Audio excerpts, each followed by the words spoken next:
everybody! 大家好! I welcome you to Jade Palace Yamingo. My name is Yaya. This is the third video of 2022's Chinese New Year series, and we're going a little cuter. We're continuing with the tiger-themed videos for this year's celebration, so let's get started. Tigers have always been used as talismans against evil, disease, and calamity. Mortality rate of children were pretty high in ancient times, whether due to birth defects, disease, disability, or even genetics. Children just didn't really last for very long. So it should be no surprise with how high children mortality rates were that tigers were also used in order to protect children and made sure that they stayed alive until adulthood. Tiger head shoes, 虎头鞋, are traditional Chinese folk handicrafts used as children's footwear. The name tiger head shoes comes from the toe cap. It looks like the head of a tiger. In northern China, they are also called cat-headed shoes.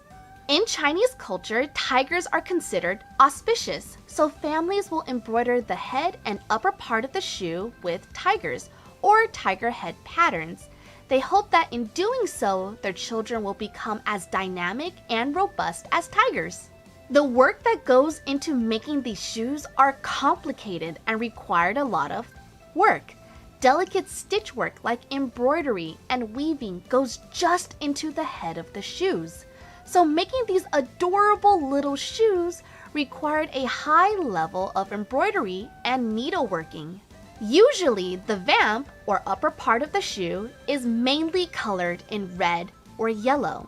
The designs usually have thick outlines for the mouth, nose, eyebrows, and eyes of the tiger. This embroidery technique helps express the tiger's power in an exaggerated way. This is why, at first glance, they may not always look like a tiger.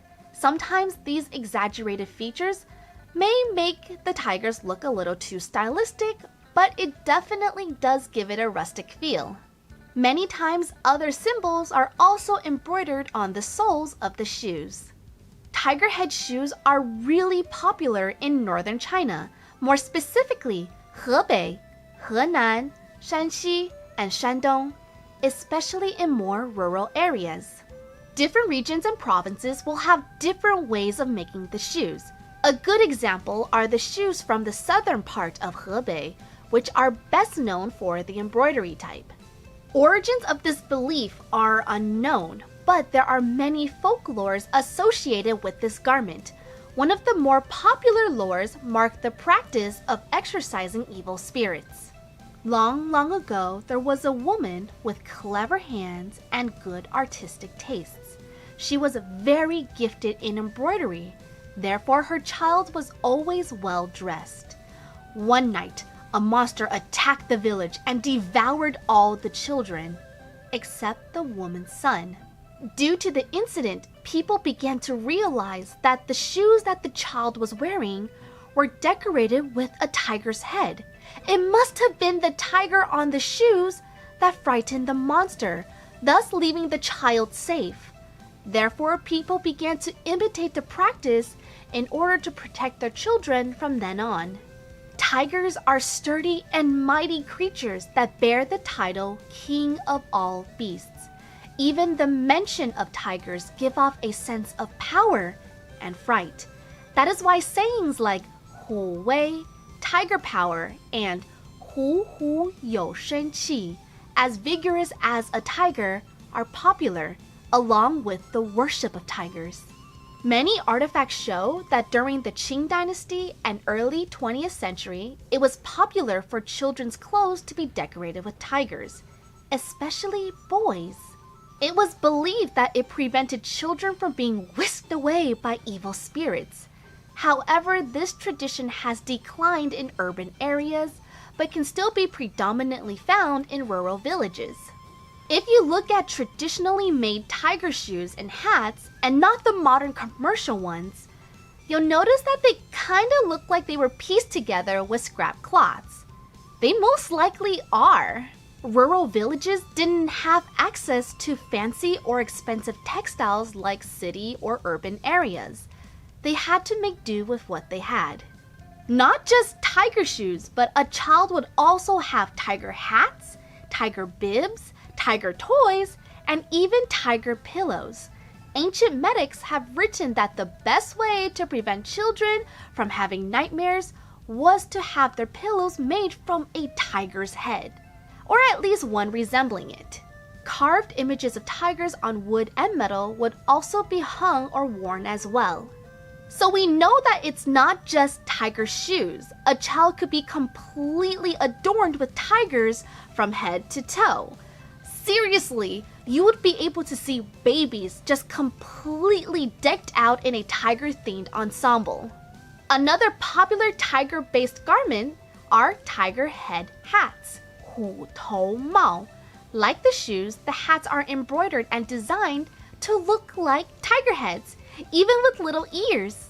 Hats that embody the shape of animals are traditionally worn to protect children and ensure their future success.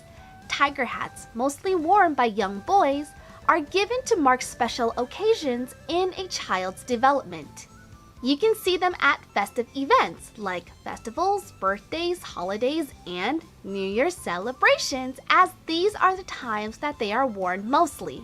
If worn during birthdays and special occasions, it is supposed to bring luck and peace.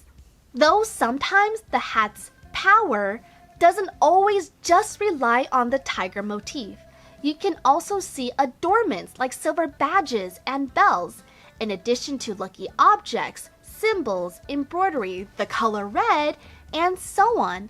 They all work together to create an item of symbolic good fortune and longevity.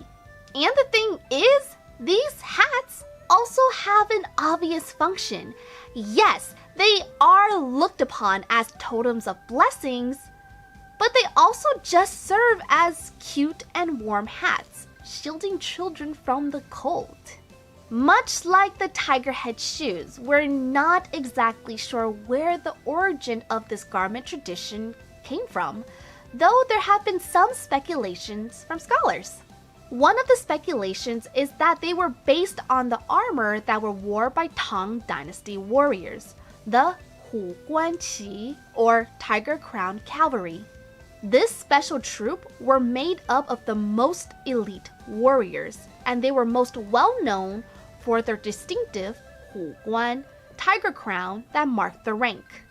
Sometimes these adornments would be sewn out of colorful fabrics, gilded rims, and lacquered features that imitated a roaring tiger, while other times it was made from the real claws and head of the tiger itself. Tiger crowns were used to give the wearer a ferocious aspect. Because of this reason, historians believe that the invention of tiger head hats were inspired by the tiger crowns of this troop. Even more so, since the first tiger hat is believed to be found worn by a figurine that was unearthed from a Tang Dynasty tomb. And the list goes on. You can find tiger-themed bibs that either feature the whole tiger or just the head of a tiger, to tiger-themed longevity locks. Basically, any article of clothing or jewelry that a child or baby will wear, you can expect to find tiger totems decorating it. So I went a little crazy and made Hama his own tiger-themed ensemble. Yes, I know he is an adult, so would he technically need tiger head shoes and hats? He's still my baby, so yes, he does need his tiger accessories. Hama's outfit consists of a tiger head hat, tiger bib, and tiger head shoes.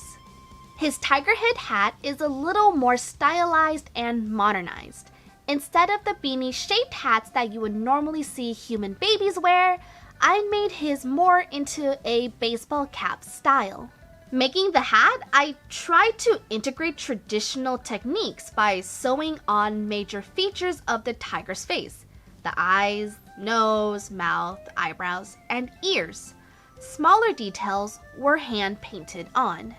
For Hama's tiger head shoes, I used pre-bought booties and made the tiger heads by hand. I cut out the heads first, painted the features on, and then attached them. And finally, the bib. While not as popular as hats and shoes, I still wanted to have a full matching outfit.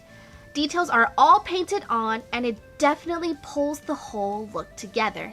The only thing that was traditionally crafted with these pieces was that I cut and sewed the pieces by hand.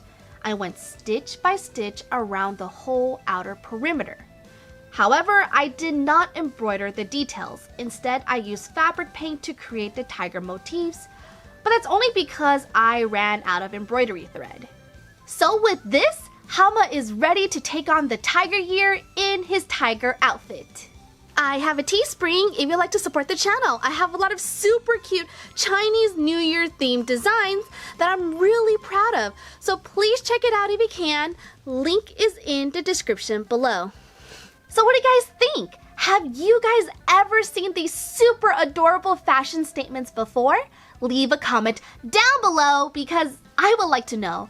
Also, please leave a comment if you can. It really does help out small channels like mine. You can also let me know what topics you would like to see me cover in the future. If you enjoyed this video, please give it a like and subscribe to Jade Palace Yamingong. I would very much appreciate it. This is the third video of this year's Chinese New Year series. One more week to go. Are you guys excited? 万事如意. Until next time, 再见啦, bye bye.